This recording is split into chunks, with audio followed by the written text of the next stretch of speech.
Nous avons assisté au cours de cette journée à un fonctionnement à plein régime du clientélisme.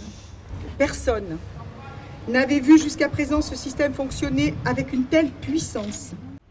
Madame Carlotti doit respecter la démocratie, elle est ministre du gouvernement, et quand on est ministre du gouvernement et que les citoyens s'expriment, il faut le respecter. Aucun acte de triche n'a pu être relevé, rien du tout. Non, je ne pense pas qu'il y ait eu fraude. Il y a simplement des comportements, des images que vous avez montrées qui peuvent choquer parce qu'on amène des gens à un bureau de vote.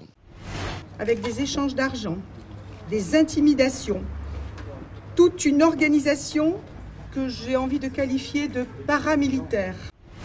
J'ai eu à subir un tombereau d'insultes révoltants qui ont choqué d'ailleurs bon nombre de participants dans cette salle, avec des qualificatifs tels que connasse, salope, et je vous en passe d'autres bien plus graveleux. J'ai donc décidé de porter plainte pour injure publique. Alors c'est un symbole évidemment extrêmement positif pour nous, même s'il ne faut pas faire du triomphalisme, il ne faut pas tout de suite se considérer comme gagnant. C'est donc encore une fois une satisfaction et je pense que cela annonce probablement d'autres victoires aux élections municipales et probablement aussi aux élections européennes. Je rappelle qu'à Brignoles, dans ce canton, François Hollande est arrivé 3e au premier tour de l'élection présidentielle avec environ 20% des voix. Donc ce n'est pas la France.